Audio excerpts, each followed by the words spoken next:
വേദവിചാരം എന്ന ഈ പരമ്പരയിലെ മറ്റൊരു എപ്പിസോഡിലേക്ക് ഏവർക്കും സ്വാഗതം. പ്രാർത്ഥനയോടുകൂടി ഇന്നത്തെ വചന ശുശ്രൂഷയിലേക്ക് നമുക്ക് പ്രവേശിക്കാം.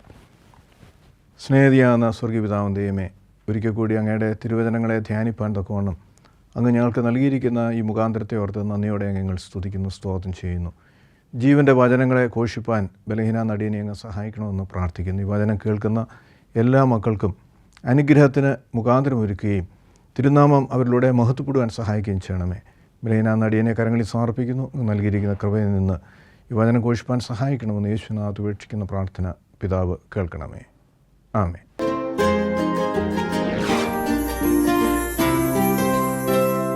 ഇന്ന് നമ്മുടെ ചിന്തയ്ക്കായി ഉൽപ്പത്തി പുസ്തകം 32-ാം അധ്യായം 26-ാമത്തെ തിരുവചനം.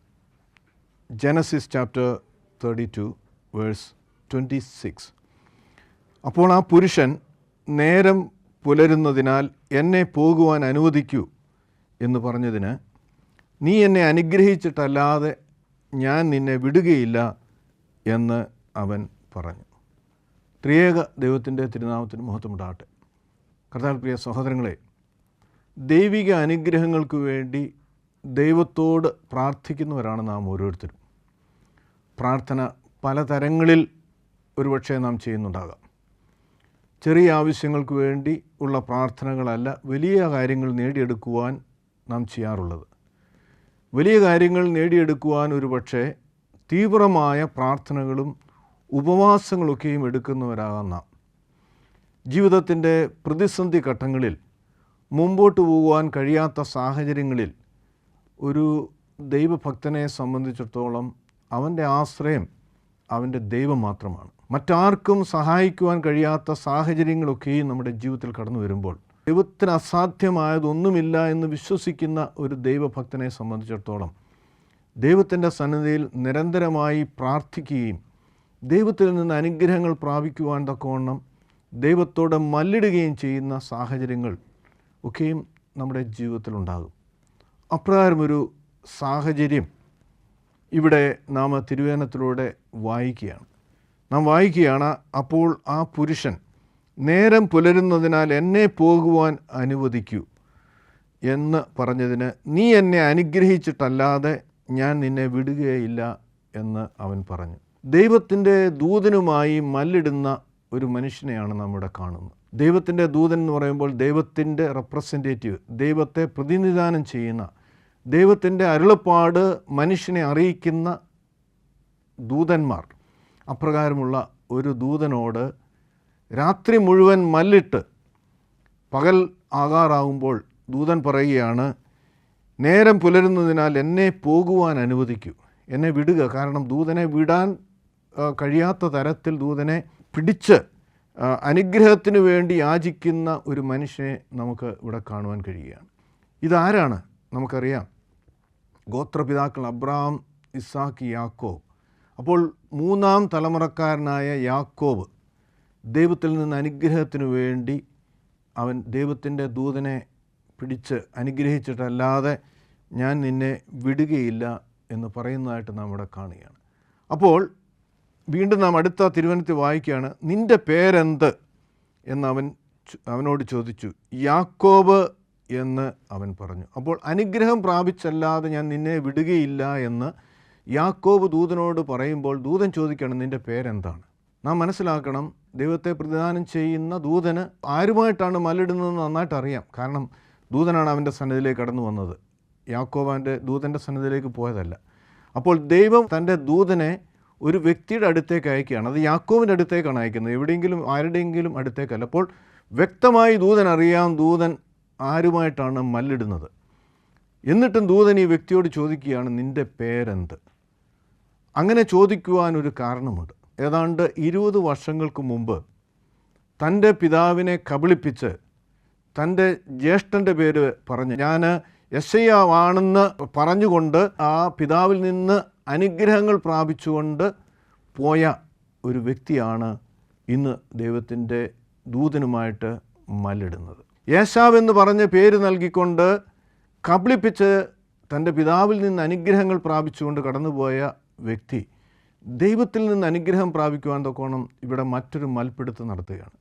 അപ്പോഴാണ് ദൂതൻ ചോദിക്കുന്നത്, നിൻ്റെ പേരെന്ത്? അപ്പോൾ അവൻ വാസ്തവമായും അവൻ്റെ പേര് പറയുകയാണ്. അവൻ പറയുകയാണ്, യാക്കോബ് എന്ന് ഉത്തരം പറഞ്ഞു. എന്ന് പറയുമ്പോൾ യാക്കോബ് എന്ന പേരിന് മറ്റൊരു അർത്ഥം കൂടിയുണ്ട്, ഉപായി. യാക്കോബ് ഒരു ഉപായിയായി കഴിഞ്ഞ വർഷങ്ങളിൽ ജീവിച്ചു. അനേകരെ കബളിപ്പിച്ച് ദൈവിക അനുഗ്രഹങ്ങൾ പ്രാപിച്ച് മുമ്പോട്ട് പോയ ഒരു വ്യക്തിയാണ് യാക്കോബ്. ഇതിൻ്റെ ആരംഭം എവിടെയെന്ന് നാം തിരുവചനത്തിലേക്ക് നോക്കുമ്പോൾ നമുക്ക് കാണുവാൻ കഴിയും. 25-ാമത്തെ അധ്യായം 26-ാമത്തെ തിരുവചനത്തിലേക്ക് നാം വരുമ്പോൾ നാം അവിടെ വായിക്കുകയാണ്, പിന്നെ അവൻ്റെ സഹോദരൻ പുറത്തു വന്നു, അവൻ്റെ കൈ ഏശാവിൻ്റെ കുതികാലിൽ പിടിച്ചിരുന്നു, അവന് യാക്കോബ് എന്ന് പേരിട്ടു. അവൾ ഇവരെ പ്രസവിച്ചപ്പോൾ ഇസ്ഹാക്കിന് 60 വയസ്സായിരുന്നു. വർഷങ്ങളായി മക്കളില്ലാതിരുന്ന ഭാര്യയ്ക്ക് വേണ്ടി ഇവിടെ ഇസ്ഹാക്ക് പ്രാർത്ഥിക്കുന്നതായിട്ട് നമുക്ക് കാണുവാൻ കഴിയും. 21-ാം വാക്യം, തൻ്റെ ഭാര്യ വന്ധ്യയായിരുന്നതുകൊണ്ട് ഇസ്ഹാക്ക് അവൾക്ക് വേണ്ടി യഹോവയോട് പ്രാർത്ഥിച്ചു. യഹോവ അവൻ്റെ പ്രാർത്ഥന കേട്ടു. അവൻ്റെ ഭാര്യയായ റിബേക്ക ഗർഭം ധരിച്ചു. വർഷങ്ങളായി കുഞ്ഞുങ്ങളില്ല. അപ്പോൾ ഇവർ തമ്മിൽ വലിയ പ്രായവ്യത്യാസവുമുണ്ട്. അപ്പോൾ ഇസ്ഹാക്ക് തൻ്റെ ഭാര്യയ്ക്ക് വേണ്ടി പ്രാർത്ഥിക്കുകയാണ് ഒരു കുഞ്ഞുങ്ങളെ നൽകുവാൻ. അതിൻ്റെ ഫലമായിട്ട് കുഞ്ഞിനെ നൽകുകയാണ്. കുഞ്ഞിനെ അല്ല, വാസ്തവത്തിൽ കുഞ്ഞുങ്ങളെ ദൈവം നൽകുകയാണ്. ഇരട്ടകളായിട്ടാണ് ഈ കുഞ്ഞുങ്ങൾ ദൈവം അവർക്ക് ദാനമായി നൽകുന്നത്.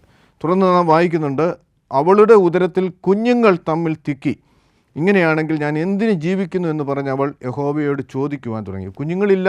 ആ സങ്കടം ദൈവത്തോട് പ്രാർത്ഥിച്ചു. ദൈവം 2 കുഞ്ഞുങ്ങളെ ഒരുമിച്ച് നൽകുകയാണ്. ആ കുഞ്ഞുങ്ങൾ ഉദരത്തിൽ കിടക്കുമ്പോൾ തന്നെ ഇവർ തമ്മിൽ തിക്കുന്നതായിട്ട് നാം കാണുകയാണ്. ഇത് എന്തുകൊണ്ടാണെന്ന് നാം തിരുവചനം വായിക്കുമ്പോൾ താഴോട്ട് വരുമ്പോൾ നമുക്ക് കാണുവാൻ കഴിയും. ദൈവം പറയുകയാണ് അവളോട്, 23, യഹോവ അവളോട്, നിൻ്റെ ഗർഭാശയത്തിൽ 2 ജനതകളാണുള്ളത്.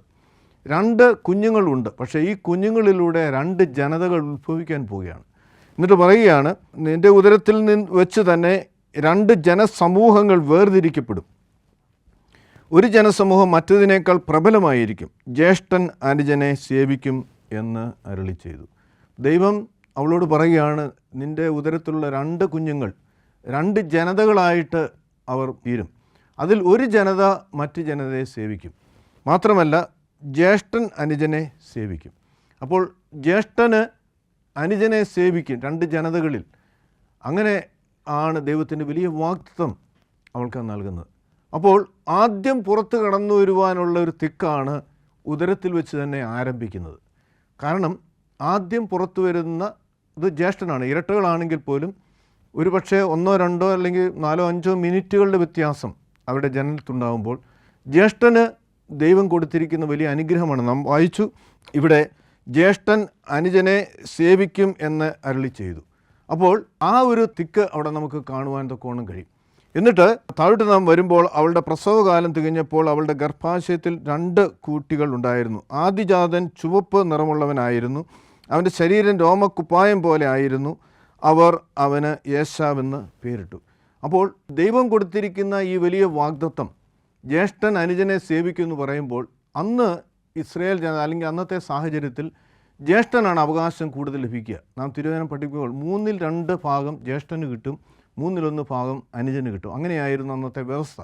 അപ്പോൾ ജ്യേഷ്ഠനായി പുറത്ത് വന്നാൽ ലഭിക്കുന്ന അനുഗ്രഹങ്ങൾ, അതുകൊണ്ടാണ് ഇവിടെ നടക്കുന്നത്. പക്ഷേ ദൈവത്തിൻ്റെ വാഗ്ദത്തം മറിച്ചാണ്.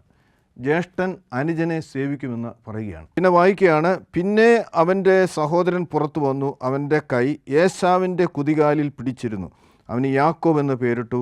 അവൾ ഇവരെ പ്രസവിച്ചപ്പോൾ ഇസ്ഹാക്കിന് 60 വയസ്സായിരുന്നു. അപ്പോൾ അന്ന് ആരംഭിച്ച ആ ഒരു മത്സരമാണ് അവരുടെ ജീവിതത്തിൽ നമുക്ക് കാണുവാൻ തക്കോണം കഴിയുന്നത്.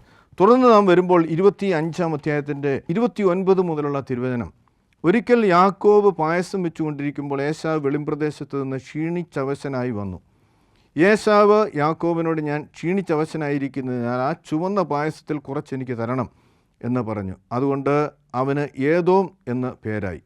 യാക്കോബ് അവനോട്, നിൻ്റെ ജ്യേഷ്ഠാവകാശം ഇന്ന് എനിക്ക് വിൽക്കുക എന്ന് പറഞ്ഞു. അതിന് ഏശാവ്, ഇതാ ഞാൻ മരിക്കുവാൻ പോകുന്നു, ഈ ജ്യേഷ്ഠാവകാശം കൊണ്ട് എന്ത് എനിക്ക് പ്രയോജനം എന്ന് പറഞ്ഞു. യാക്കോബ് അവനോട്, ഇന്ന് എന്നോട് സത്യം ചെയ്യുക എന്ന് പറഞ്ഞു. അവൻ സത്യം ചെയ്തു, തൻ്റെ ജ്യേഷ്ഠാവകാശം യാക്കോബിന് വിറ്റു. ഏശാവ് ആദ്യം കടന്നു വന്നു, പുറത്തു വന്നു. അവൻ ജ്യേഷ്ഠനാണ്, യാക്കോബ് അനുജനാണ് ലോകപ്രകാരം.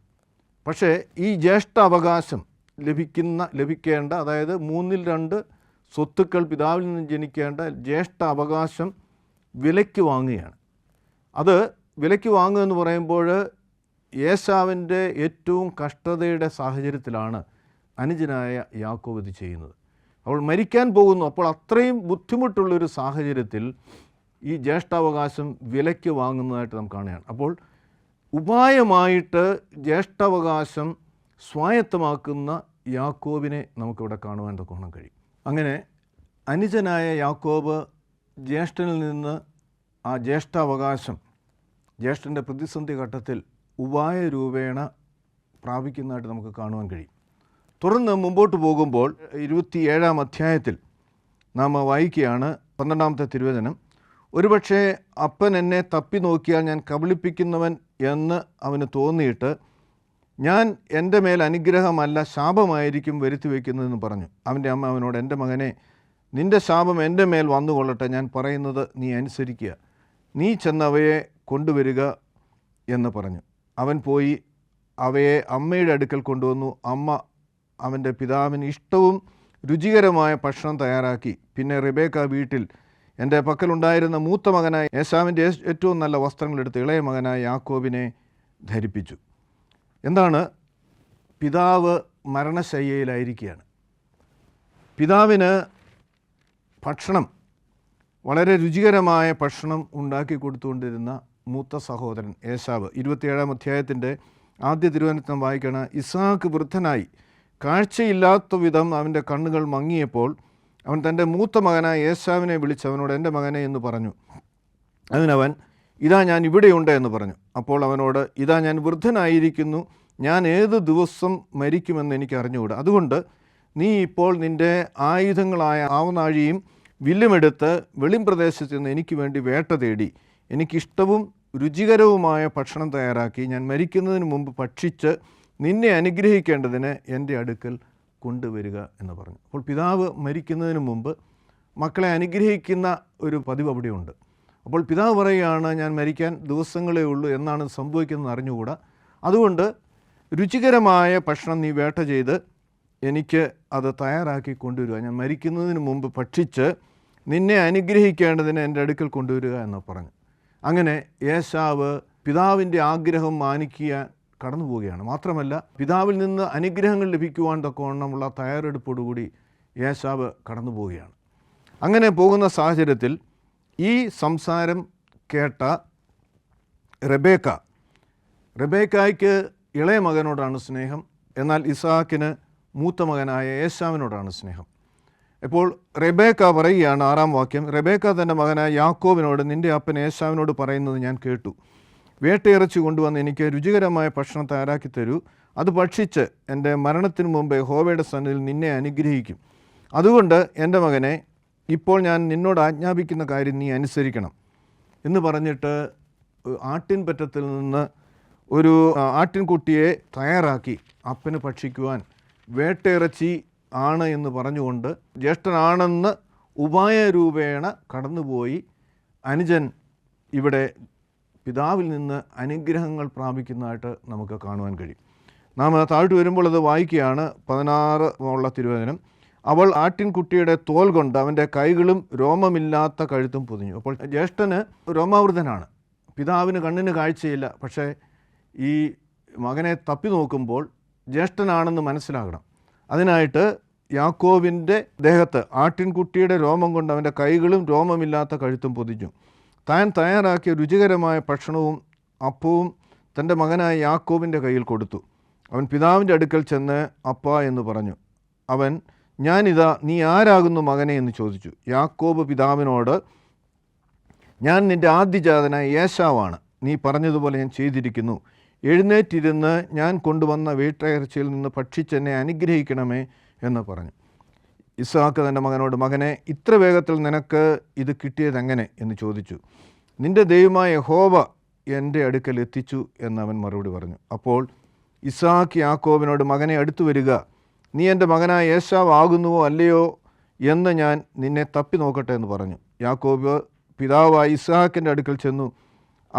അവനെ തപ്പി നോക്കി. ശബ്ദം യാക്കോബിൻ്റെ ശബ്ദമാണ്, പക്ഷേ കൈകൾ ഏശാവിൻ്റെ കൈകളാവുന്നു എന്ന് പറഞ്ഞു. അവൻ്റെ കൈകൾ അവൻ്റെ സഹോദരനായ ഏശാവിൻ്റെ കൈകൾ പോലെ രോമാവൃതമായതിനാൽ അവനെ തിരിച്ചറിയാതെ അനുഗ്രഹിച്ചു. അപ്പോൾ പിതാവിനെ കബളിപ്പിച്ച് അനുഗ്രഹങ്ങൾ പ്രാപിക്കുന്ന യാക്കോബ് ഏശാവ് എന്ന് പറഞ്ഞ് തെറ്റിദ്ധരിപ്പിച്ച് വേഷം മാറി രുചികരമായ ഭക്ഷണം, അമ്മയുണ്ടാക്കി കൊടുത്ത ഭക്ഷണം, വേട്ടയിറച്ചി എന്ന് പറഞ്ഞ് ഈ വൃദ്ധനായ മരണത്തോട് അടുത്തിരിക്കുന്ന കണ്ണിന് കാഴ്ചയില്ലാത്ത പിതാവിനെ കബളിപ്പിക്കുന്ന യാക്കോബിനെ നമുക്ക് ഇവിടെ കാണുവാൻ തക്കോണം കഴിയും. അങ്ങനെ അനുഗ്രഹങ്ങൾ പ്രാപിച്ച് അവിടെ നിന്നും അവൻ്റെ അമ്മാവിൻ്റെ അടുത്തേക്ക് പോകുന്നതായിട്ട് നമുക്ക് കാണുവാൻ തക്കോണം കഴിയും. അപ്പോൾ ജ്യേഷ്ഠൻ വന്നപ്പോൾ അനുജൻ കബളിപ്പിച്ച് അനുഗ്രഹങ്ങൾ പ്രാപിച്ചിരിക്കുന്നു എന്ന് മനസ്സിലാക്കി.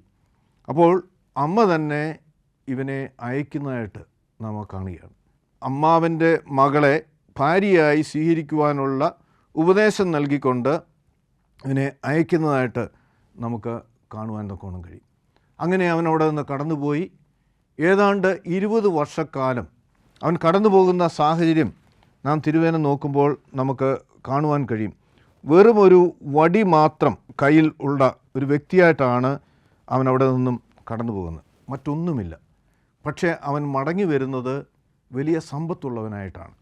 അവൻ 2 ഭാര്യമാരോടൊപ്പം അവൻ മടങ്ങി വരികയാണ്, ലേയായും റാഹേലും. 2 ഭാര്യമാരും വളരെയധികം മൃഗസമ്പത്തുമുള്ളവനായി ഏതാണ്ട് 20 വർഷങ്ങൾ കഴിയുമ്പോൾ അവൻ്റെ ജന്മനാട്ടിലേക്ക് മടങ്ങി വരികയാണ്. മടങ്ങി വരുമ്പോൾ അവന് ഭയം അവൻ്റെ ജ്യേഷ്ഠനാണ്. ജീവനോടെ അവനെ വയ്ക്കുകയില്ല. കാരണം ജ്യേഷ്ഠന് ലഭിക്കേണ്ട അനുഗ്രഹങ്ങളൊക്കെയും തട്ടിയെടുത്ത യാക്കോബ് ഏറ്റവും ഭയപ്പെട്ടു. തൻ്റെ ജീവൻ നഷ്ടപ്പെടും, തൻ്റെ ഭാര്യമാരും തൻ്റെ ആടുമാടുകളൊക്കെയും നഷ്ടപ്പെടുമെന്ന് ബോധ്യമായ യാക്കോബ് അവിടെ അനുഗ്രഹത്തിന് വേണ്ടി ദൈവത്തോട് യാചിക്കുന്നതായിട്ട് നമുക്ക് കാണുവാൻ കഴിയും. ഇവിടെ വരുമ്പോൾ അവിടെയും അവൻ വളരെ കണ്ണിങ്ങായിട്ട് അല്ലെങ്കിൽ ഉപായ രൂപേണ പല കാര്യങ്ങളും ചെയ്യുന്നുണ്ട്. അവൻ്റെ സ്വത്തുക്കളൊക്കെ 2ആയിട്ട് അവൻ വിഭജിക്കുകയാണ്, 2 കൂട്ടമായിട്ട് മാറ്റുകയാണ്. കാരണം ജ്യേഷ്ഠൻ വരുമ്പോൾ ജ്യേഷ്ഠൻ ഇത് കണ്ടു കഴിഞ്ഞാൽ അത് നശിപ്പിച്ചാൽ ഒരു ഗണം മാത്രമേ നശിക്കാവുള്ളൂ, മറ്റു ഗണത്തെ രക്ഷിക്കണം എന്ന് കരുതി അവിടെയും ഉപായം ചെയ്യുന്നതായിട്ട് നാം കാണുകയാണ്. മാത്രമല്ല തിരുവചനം പഠിക്കുമ്പോൾ നമുക്ക് കാണുവാൻ കഴിയും, ജ്യേഷ്ഠനെ ആദ്യം തൻ്റെ ദൂതന്മാരെ അയച്ച് ജ്യേഷ്ഠനോട് പറയുകയാണ്, ഞങ്ങൾ വരികയാണ്, ജ്യേഷ്ഠനെ കാണുവാനായിട്ട് വരികയാണ്. അപ്പോൾ ജ്യേഷ്ഠൻ എന്ത് ചെയ്തു? 400 പേരുമായിട്ട് ഇവനെ എതിരേൽക്കുവാനായിട്ട് വരികയാണ്. അപ്പോൾ യാക്കോബിൻ്റെ ഭയം ഇവനെ കൊല്ലുവാനായിട്ട് 400 പേരുമായിട്ട് വരികയാണ്. അതുകൊണ്ട് എന്ത് ചെയ്തു? ഇവൻ്റെ സമ്പത്തിൻ്റെ എല്ലാത്തിൻ്റെയും ഒരു ഭാഗം അവൻ വിഭജിച്ച് ജ്യേഷ്ഠന് കൊടുത്തു വിടുകയാണ്. ആദ്യം ഒരു വേലക്കാരനോട് പറഞ്ഞു, നീ ഇത്രയും സ്വത്തുമായിട്ട് മുമ്പോട്ട് പോവുക. അപ്പോൾ കണ്ട് അവനത് കൊടുക്കുക. അല്പം സമയം കഴിഞ്ഞതിന് ശേഷം അതായത് ആടുകളെ മാടുകളെ ഇങ്ങനെ ഓരോന്നായിട്ട് ജ്യേഷ്ഠന് കൊണ്ട് കൊടുക്കുകയാണ്. അപ്പോൾ എന്താണ് ഇവൻ്റെ ഉദ്ദേശം? ഈ സ്വത്തുക്കളൊക്കെ ലഭ്യമാകുമ്പോഴേക്കും ജ്യേഷ്ഠൻ്റെ മനസ്സൊന്ന് തണുക്കും. അനുജന് ഇത്രയും സമ്പത്ത് അവന് നൽകുമ്പോൾ, സമ്മാനമായി നൽകുമ്പോൾ അവനെ സ്വീകരിക്കും. അവന് ജീവിതത്തിൽ ഒരു പ്രശ്നവും ഇല്ലാതെ മുമ്പോട്ട് പോകാൻ തക്കോണം സാധ്യമാകും എന്ന് മനസ്സിലാക്കിക്കൊണ്ട് ഉപായ രൂപേണ ഇപ്രകാരം ഓരോ കാര്യങ്ങൾ അവൻ ചെയ്യുന്നതായിട്ട് നമുക്ക് കാണുവാൻ തക്കോണം കഴിയും. ഇങ്ങനെയുള്ള ഈ യാത്ര മുമ്പോട്ട് പോകുമ്പോഴാണ് അവന് എന്ത് ചെയ്യുന്നു? അവനിവിടെ നാം 32-ാം അധ്യായത്തിൻ്റെ 22 മുതലുള്ള തിരുവചനം. ആ രാത്രിയിൽ അവൻ എഴുന്നേറ്റ് തൻ്റെ ഭാര്യമാരെയും 2 ദാസിമാരെയും 11 പുത്രന്മാരെയും കൂട്ടിക്കൊണ്ട് യബോക്ക് കടവ് കടന്നു. അവരെ അക്കരെ കടത്തിയ ശേഷം തനിക്കുള്ളതൊക്കെയും അക്കരെ എത്തിച്ചു. യാക്കോബ് തനിയെ ശേഷിച്ചു. ഒരു പുരുഷൻ നേരം പുലരുന്നതുവരെ അവനോട് മൽപിടുത്തം നടത്തി. അവൻ്റെ സ്വത്തുക്കളൊക്കെയും അവൻ അക്കരെ എത്തിച്ചു. എന്നിട്ട് അവൻ തനിയെ ഇരുന്ന് ഈ ദൂതനുമായിട്ട് മല്ലിടുകയാണ്. കാരണം അവനൊരു കാര്യം മനസ്സിലായി, ഇത്രയും നാൾ ഞാൻ ഉപായ രൂപേണ ജ്യേഷ്ഠനെയും അപ്പനെയും മാത്രമല്ല അമ്മായിയപ്പനെയും കബളിപ്പിച്ചുകൊണ്ടാണ് അവൻ അവിടെ നിന്ന് മടങ്ങിപ്പോരുന്നത്. ലാബാനെ വിട്ട് ലാബാൻ അറിയാതെ ലാബാൻ്റെ പുത്രിമാരായ 2 ഭാര്യമാരുമായിട്ട് മൃഗസമ്പത്തുമായിട്ട് അവൻ അവിടുന്ന് ഓടിപ്പോകുന്നു എന്ന് നാം 31-ാമത്തെ അധ്യായത്തിൽ നാം കാണാം. യാക്കോബ് ലാബാനെ വിട്ട് ഓടിപ്പോവുകയാണ്, അമ്മായിപ്പനെ വിട്ടിട്ട് ഓടിപ്പോവുകയാണ്. അങ്ങനെ അവൻ മുമ്പോട്ട് പോകുമ്പോൾ പുറകിൽ തിരിച്ചു പോകാൻ കഴിയുകയില്ലാണ്. അമ്മായിപ്പനെയും കബളിപ്പിച്ചുകൊണ്ട് പോകുന്നു. മുമ്പോട്ട് പോകാൻ സാധ്യമല്ല, ജ്യേഷ്ഠനെ അഭിമുഖീകരിക്കണം. അങ്ങനെ ഒരു വലിയ പ്രതിസന്ധിയുടെ നടുവിലാണ് ദൈവത്തോട് അവൻ പ്രാർത്ഥിക്കുന്നത്, എന്നെ അനുഗ്രഹിച്ചിട്ടല്ലാതെ ഞാൻ നിന്നെ വിട്ടുപോകുകയില്ല. അപ്പോഴാണ് ദൈവം അവനോട് ചോദിക്കുന്നത്, അല്ലെങ്കിൽ ദൈവത്തിൻ്റെ ദൂതൻ അവനോട് ചോദിക്കുന്നത്, നിൻ്റെ പേര് എന്താണ് എന്ന് പറഞ്ഞാൽ യാക്കോബ് ആണ്. ദൈവത്തിന് അറിയാഞ്ഞിട്ടല്ല, പക്ഷേ പിതാവിനെ മറുപേര് പറഞ്ഞ് ഏശാവിൻ്റെ പേര് പറഞ്ഞ് കബളിപ്പിച്ച യാക്കോബ് അനുഗ്രഹങ്ങൾ പ്രാപിക്കുവാൻ തക്കവണ്ണം ഉപായിയായി ജീവിതത്തിൽ മുമ്പോട്ട് പോയിക്കൊണ്ടിരുന്ന യാക്കോബ്, നിൻ്റെ പേരെന്തെന്ന് ചോദിക്കുമ്പോൾ നിൻ്റെ സ്വഭാവം എന്താണ്, എന്താണ് നിൻ്റെ ജീവിതം എന്ന് ദൈവം അവനോട് ചോദിക്കുകയാണ്. അപ്പോൾ അവൻ പറയുകയാണ് യാക്കോബ്. എന്നിട്ട് നാം വായിക്കുകയാണ്, അപ്പോൾ ദൈവം യാക്കോബ് എന്ന് അവൻ സമ്മതിക്കുകയാണ്. അവന് ദൈവത്തെ കബളിപ്പിക്കാൻ സാധ്യമല്ല, ഏശാവെന്ന് അവന് പറയാൻ സാധ്യമല്ല. വ്യക്തമായിട്ടറിയാം, ദൈവത്തിന് അറിയാം ആരാണ്. അപ്പോൾ അവൻ സമ്മതിക്കുകയാണ്, അവൻ്റെ കുറവുകൾ അവൻ സമ്മതിക്കുക. എൻ്റെ പേര് യാക്കോബാണ്, ഞാൻ ഉപായിയാണ്, ഞാൻ ഇതുവരെയും മറ്റുള്ളവരെ കബളിപ്പിച്ച് ജീവിച്ചവനാണ്, ഇനി എനിക്ക് മുമ്പോട്ട് പോകാൻ മാർഗമില്ല. ആ കുറ്റം അവന് ഏറ്റുപറയുകയാണ്. അപ്പോൾ എന്താണ് സംഭവിക്കുന്നത്? 28-ാമത്തെ തിരുവചനം, ഇനി നിൻ്റെ പേര് യാക്കോബ് എന്നല്ല ഇസ്രായേൽ എന്നായിരിക്കും. യാക്കോബിന് ദൈവം ഒരു പുതിയ പേര് നൽകുകയാണ്, ഇസ്രായേൽ. അവിടെയാണ് ഇസ്രായേൽ ജനതയുടെ ഉത്ഭവം. ഇന്ന് ലോകത്തിൽ ഏറ്റവും വലിയ ശക്തമായ രാജ്യമായി ഒരു കൊച്ചു രാജ്യം നിൽക്കുന്നുവെങ്കിൽ, ഇസ്രായേൽ എന്ന രാജ്യം നിൽക്കുന്നുവെങ്കിൽ, അതിൻ്റെ ഉത്ഭവം ഈ യബോക്ക് നദീതീരത്ത് വെച്ച് ദൈവത്തിൻ്റെ ദൂതനുമായി മല്ലിട്ടിരുന്ന യാക്കോബിന് ദൈവം കൊടുത്ത പേരാണ്. ആ യാക്കോബിലൂടെ ജനിച്ച വംശം, 12 വംശം, 12 ഗോത്രം, അതാണ് ഇസ്രായേൽ ഗോത്രങ്ങളായിട്ട് പിന്നീട് തീരുന്നത്. നമുക്കറിയാം, ഇസ്രായേലിൻ്റെ ജീവചരിത്രം നാം പഠിക്കുമ്പോൾ നമുക്ക് കാണുവാൻ കഴിയും. അതിനൊരു പുതിയ പേര് നൽകി അവനെ ദൈവം അനുഗ്രഹിക്കുകയാണ്. ഇനി നിൻ്റെ പേര് യാക്കോബ് എന്നല്ല ഇസ്രായേൽ എന്നായിരിക്കും, എന്തെന്നാൽ നീ ദൈവത്തോടും മനുഷ്യരോടും പൊരുതി ജയിച്ചിരിക്കുന്നു എന്നവൻ പറഞ്ഞു. യാക്കോബ് അവനോട്, നിൻ്റെ പേര് എന്താകുന്നു എന്ന് പറഞ്ഞു തരണം എന്നപേക്ഷിച്ചു. നീ എൻ്റെ പേര് ചോദിക്കുന്നത് എന്ത് എന്ന് അവൻ ചോദിച്ച് അവിടെ വെച്ച് അവനെ അനുഗ്രഹിച്ചു. ഞാൻ ദൈവത്തെ മുഖാമുഖമായി കണ്ടിട്ടും എനിക്ക് ജീവഹാനി വന്നില്ല എന്ന് പറഞ്ഞ് യാക്കോബ് ആ സ്ഥലത്തിന് പെനിയേൽ എന്ന് പേരിട്ടു. അവൻ പെനിയേൽ കടക്കുമ്പോൾ സൂര്യൻ ഉദിച്ചു കഴിഞ്ഞിരുന്നു. ഇടുപ്പിലെ ഇളുക്ക് നിമിത്തം അവൻ മുടന്തനായാണ് നടന്നത്. യാക്കോബിൻ്റെ ഇടുപ്പിലെ ഞരമ്പിൽ അവൻ തൊട്ടതുകൊണ്ട് ഇസ്രായേൽ മക്കൾ ഇന്നുവരെയും ഇടുപ്പിലെ ഞരമ്പ് ഭക്ഷിക്കാറില്ല. അങ്ങനെ ദൈവിക അനുഗ്രഹങ്ങൾ പ്രാപിച്ച യാക്കോബ് ഒരു പുതിയ പേര് സമ്പാദിച്ചവനായി മുമ്പോട്ട് പോവുകയാണ്. പക്ഷേ ഈ പുതിയ പേര് എപ്പോഴാണ് അവൻ സമ്പാദിച്ചത്? ഇവൻ്റെ യാത്രയിലുടനീളം ദൈവം അവനെ അനുഗ്രഹിച്ചു. ദൈവം അവനെ തള്ളിക്കളഞ്ഞില്ല. കാരണം അബ്രാമിനെ വിളിച്ച ദൈവം അബ്രാമിൻ്റെ വംശത്തെ അനുഗ്രഹിക്കുമെന്നൊരു വലിയ വാഗ്ദത്തം അബ്രാമിന് ദൈവം നൽകുന്നുണ്ട്. അബ്രാമിലൂടെ ഇസാക്കും, ഇസാക്കിലൂടെ യാക്കോബും ജനിക്കുമ്പോൾ യാക്കോബിനെയും ദൈവം അനുഗ്രഹിക്കുന്നുള്ളൊരു വലിയ വാഗ്ദത്തം, ഈ ഭൂമി ഉള്ളിടത്തോളം കാലം അനുഗ്രഹിക്കുമെന്നുള്ളൊരു വലിയ വാഗ്ദത്തം ദൈവം അവിടെ നൽകുകയാണ്. അപ്പോൾ ഈ വാഗ്ദത്തിൻ്റെ അവകാശിയാണ് യാക്കോബ്. പക്ഷേ അവൻ്റെ ജീവിതത്തിൻ്റെ കുറവുകളെ അവൻ ഏറ്റുപറഞ്ഞ് ദൈവത്തോട് ഏറ്റുപറഞ്ഞ് അവൻ്റെ പേരവൻ സമ്മതിച്ചു. ഞാൻ ഉപായിയാണ്, മനുഷ്യനെയും കബളിപ്പിച്ചു, ഇന്ന് നിൻ്റെ സന്നിധിയിൽ അനുഗ്രഹത്തിനു വേണ്ടി ഞാൻ കേഴുന്നു എന്ന് പറയുമ്പോൾ ആ പേര് അവൻ ഏറ്റുപറഞ്ഞ് ഒരു പുതിയ പേര് സമ്പാദിച്ച് ദൈവത്തിൻ്റെ അനുഗ്രഹങ്ങൾ പ്രാപിച്ചവനായിട്ട് അവൻ മുമ്പോട്ട് പോകുന്നു. തുടർന്ന് 33-ാം അധ്യായത്തിൽ നാം വായിക്കുകയാണ്, അനന്തരം യാക്കോബ് ദൃഷ്ടികൾ ഉയർത്തി നോക്കിയപ്പോൾ ഏശാവും അവനോടുകൂടെ 400 പുരുഷന്മാരും വരുന്നത് കണ്ടു. അവൻ തൻ്റെ മക്കളെ ലേയായുടെ അടുക്കലേക്കും റാഹേലിൻ്റെ അടുക്കലും 2 ദാസിമാരുടെ അടുക്കലേക്കും വിഭാവിച്ചു നിർത്തി. ദാസിമാരെയും അവരുടെ മക്കളെയും മുമ്പിലും ലേയായും അവളുടെ മക്കളെയും അതിന് പിന്നിലും റാഹേലിനെയും യോസഫിനെയും ഏറ്റവും പിന്നിലും നിർത്തി. അവൻ അവരുടെ എല്ലാം മുമ്പിൽ കടന്ന് 7 പ്രാവശ്യം നിലത്ത് വീണ് നമസ്കരിച്ചുകൊണ്ട് തൻ്റെ സഹോദരൻ്റെ അടുക്കൽ ചെന്നു. ഏശാവ് അവനെ എതിരേറ്റ് ഓടി വന്ന് ആശ്ലേഷിച്ച് അവൻ്റെ കഴുത്തിൽ വീണ് അവനെ ചുംബിച്ചു. ഇരുവരും കരഞ്ഞു. പിന്നെ അവൻ ദൃഷ്ടികൾ ഉയർത്തി നോക്കിയപ്പോൾ സ്ത്രീകളെയും കുഞ്ഞുങ്ങളെയും കണ്ടു. നിന്നോടുകൂടെയുള്ള ഇവർ ആരാകുന്നു എന്ന് ചോദിച്ചു. ദൈവം അടിയന് നൽകിയിരിക്കുന്ന മക്കളാകുന്നു എന്ന് അവൻ പറഞ്ഞു. അവിടെ വലിയ സന്തോഷത്തിൻ്റേതാകുന്നൊരു സാഹചര്യം. ശത്രുക്കളായിരുന്ന 2 സഹോദരങ്ങൾ തമ്മിൽ സ്നേഹിതരായി അല്ലെങ്കിൽ ഉറ്റമിത്രങ്ങളായി മാറുന്ന ദൈവത്തിൻ്റെ വലിയ പ്രവർത്തനം നമുക്ക് ദൈവിക അനുഗ്രഹങ്ങൾ പ്രാപിച്ച ഇസ്രായേൽ എന്നൊരു പുതിയ പേര് സമ്പാദിച്ച യാക്കോബിന് ലഭിക്കുന്നതായിട്ട് നമുക്ക് കാണുവാൻ തക്കോണം കഴിയും. കർത്താവിൽ പ്രിയ സഹോദരങ്ങളെ, ജീവിതത്തിൻ്റെ പ്രതിസന്ധി ഘട്ടങ്ങളിൽ, പ്രയാസങ്ങളുടെ നടുവിൽ ദൈവിക അനുഗ്രഹങ്ങൾക്ക് വേണ്ടി നാം പ്രാർത്ഥിക്കുമ്പോൾ ദൈവം നമ്മെ അനുഗ്രഹിക്കും. ദൈവം തൻ്റെ ഛായയിലും സാദൃശ്യത്തിലും സൃഷ്ടിച്ച ഓരോ മനുഷ്യനെ അനുഗ്രഹിക്കുവാൻ മാത്രമാണ് ആഗ്രഹിക്കുന്നത്. ദൈവം ആരെയും നശിപ്പിക്കുവാനോ ശപിക്കുവാനോ ദൈവം ഒരിക്കലും ആഗ്രഹിക്കില്ല. ദൈവം സ്നേഹസമ്പന്നനാണ്. യേശുവിൻ്റെ സ്നേഹം നമുക്കറിയാം. യേശു എപ്പോഴും സ്നേഹം മാത്രമാണ്. തന്നെ ക്രൂശിക്കുവാൻ ഏൽപ്പിച്ചവരെയും സ്നേഹിക്കുന്ന, പിതാവേ ഇവർ ചെയ്യുന്നത് എന്തെന്നറിയുക, ഇവരോട് ക്ഷമിക്കണമേ എന്ന് പറയുന്ന യേശുവിൻ്റെ സ്നേഹം എപ്പോഴും നമ്മളെ നോക്കി നിൽക്കുകയാണ്. പക്ഷേ നമ്മുടെ ജീവിതത്തിൽ അറിഞ്ഞോ അറിയാതെയോ വന്നു പോയിട്ടുള്ള തെറ്റുകൾ, കുറവുകൾ ദൈവത്തോട് ഏറ്റു പറയാം, മറ്റാരോടും പറയേണ്ട. ദൈവം നമ്മെ അറിയുന്ന ദൈവമാണ്, നമ്മുടെ ഹൃദയത്തെ അറിയുന്ന ദൈവമാണ്, നമ്മുടെ പേരറിയുന്ന ദൈവമാണ്, നാം ആയിരിക്കുന്ന അവസ്ഥ ഉള്ളംവണ്ണം അറിയുന്ന ദൈവമാണ്. ആ ദൈവത്തോട് നാം മല്ലിട്ട് അനുഗ്രഹത്തിനു വേണ്ടി യാചിക്കുമ്പോൾ പരമപ്രധാനമായും എന്തെങ്കിലും വീഴ്ചകൾ നമ്മുടെ ജീവിതത്തിൽ വന്നിട്ടുണ്ടെങ്കിൽ അവ തിരുത്തുവാൻ, ദൈവത്തോട് അത് ഏറ്റുപറയുവാൻ നമുക്ക് കഴിയുമ്പോഴാണ് ദൈവിക അനുഗ്രഹങ്ങൾ പ്രാപിച്ച് മുമ്പോട്ട് പോകാൻ തൊക്കെ നമുക്ക് കഴിയുന്നത്. അതുകൊണ്ട് ജീവിതത്തിൻ്റെ ഏതെങ്കിലും പ്രതിസന്ധി ഘട്ടങ്ങളിൽ, ജോലിയില്ലാത്ത അവസ്ഥ, രോഗങ്ങളാൽ തകരുന്ന അവസ്ഥ, കുടുംബജീവിതത്തിൻ്റെ പ്രശ്നങ്ങൾ, സാമ്പത്തിക ബുദ്ധിമുട്ടുകൾ, എന്തായിരുന്നാലും നമ്മുടെ ദൈവം നമ്മെ ഉള്ളംവണ്ണം അറിയുന്നു. ആ ദൈവത്തിൻ്റെ സന്നിധിയിൽ നമ്മെ തന്നെ നമുക്ക് സമർപ്പിക്കാം. ദൈവം നമ്മെ അനുഗ്രഹിച്ച് ദൈവിക കൃപകളോടുകൂടി നമ്മെ നടത്തുവാൻ ആഗ്രഹിക്കുന്നു. പക്ഷേ നാം ആരാണ്, നാം എന്താണെന്ന് ഒരു തുറന്ന ഒരു സമ്മതം നമ്മുടെ ദൈവത്തിന് മുമ്പിൽ ചെയ്യുക.